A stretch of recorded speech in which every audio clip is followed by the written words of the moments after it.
भदोही में सपा विधायक जाहिद बेग के घर पर बीते दिन एक किशोरी के आत्महत्या करने पर तथा घर से एक नाबालिग किशोरी के बरामदगी पर पुलिस ने सपा विधायक जाहिद बेग और उनकी पत्नी के खिलाफ मुकदमा दर्ज कर कार्यवाही में जुटी है।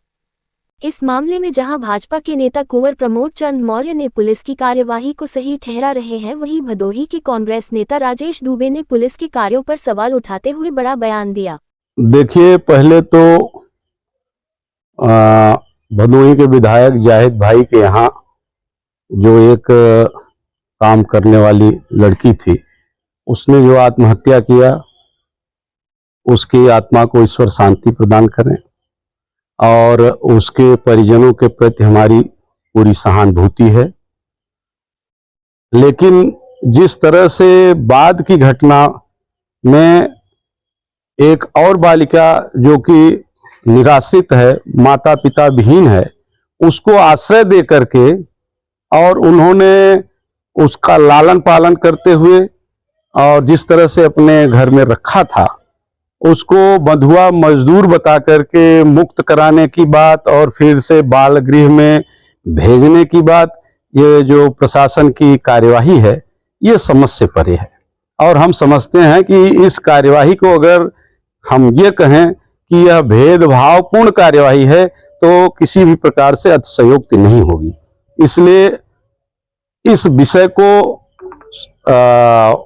मानवीय पहलुओं को देखते हुए और वास्तविक तथ्यों पर दृष्टिपात करते हुए उस तरह से इसको देखा जाना चाहिए और किसी भी प्रकार से विपक्ष का विधायक होने के नाते पुलिस प्रशासन हो, जिला प्रशासन हो या बाल सुधार विभाग हो, इनसे हम अपेक्षा करते हैं कि निष्पक्ष कार्यवाही करें और निष्पक्ष सोच रखेंगे तो पाया जाएगा कि जाहिद बेग जो भदोही से विधायक हैं, वो किसी भी तरह से कसूरवार व्यक्तिगत तौर पर नहीं बनते, न ही उनकी पत्नी कसूरवार बनती है। मीडिया के माध्यम से और अन्य माध्यमों से जो जानकारी मिली, सारे घटनाक्रमों के मानवीय पक्ष को, तथ्यात्मक पक्षों को देखने के बाद ही जो हम अपना बयान अभी आपको दिए और जो मंतव्य हमने जाहिर किया,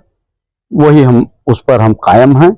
और बतौर राजनीतिक कार्यकर्ता होने के नाते आप अगर पाएंगे तो देखेंगे कि तमाम शहरों में, तमाम घरों में काम करने वाले लोग हैं और तमाम गरीब परिवार से लोग हैं। उनके घर परिवार के लोगों को कोई आपत्ति नहीं थी और नहीं आपत्ति है। तो इसलिए किसी को बंधुआ मजदूर कहना और बंधक बना के काम लेने की बात करना, ये तो हमें नहीं समझ में आ रहा। आप पुलिसिया रवैये को जानते हैं कि किस तरह का हथकंडा पुलिस अपनाती है और प्रेशर पॉलिटिक्स के दायरे में किस तरह से पुलिस आकर के काम करती है। आप मीडिया के लोग हैं, हमसे ज्यादा जानते हैं।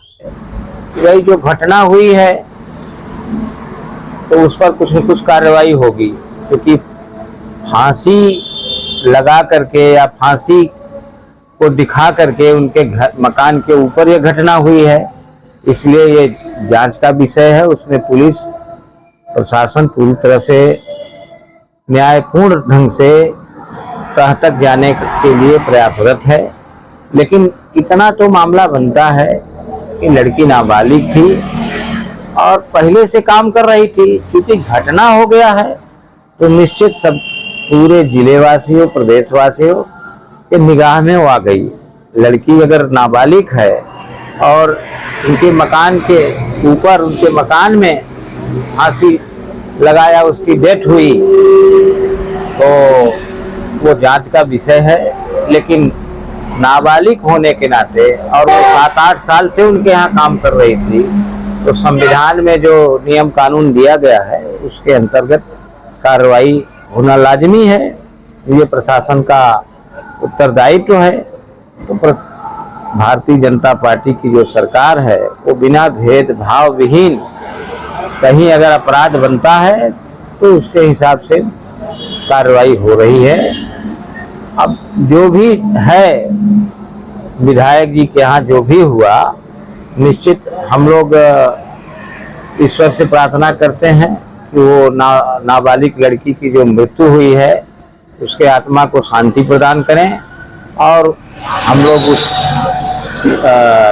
जिसके यहाँ शोकाकुल परिवार के साथ हैं, बकिया जो विधिक कार्रवाई होना है वो तो पुलिस प्रशासन का काम है, वो निष्पक्षता के साथ काम कर रही है, काम करेगी। लेकिन कहीं न कहीं इसमें जो तथ्य सामने आए हैं उससे माननीय विधायक जी दोषी साबित हुए हैं, मुकदमा भी कायम हुआ है। एक कहावत है, मैं यही कह सकता हूँ कि देखे के साधु दुकानदार पक्का, इससे ज़्यादा मैं कुछ नहीं कहूँगा। जो जैसा करेगा निश्चित उसका फल उसको भगवान देंगे।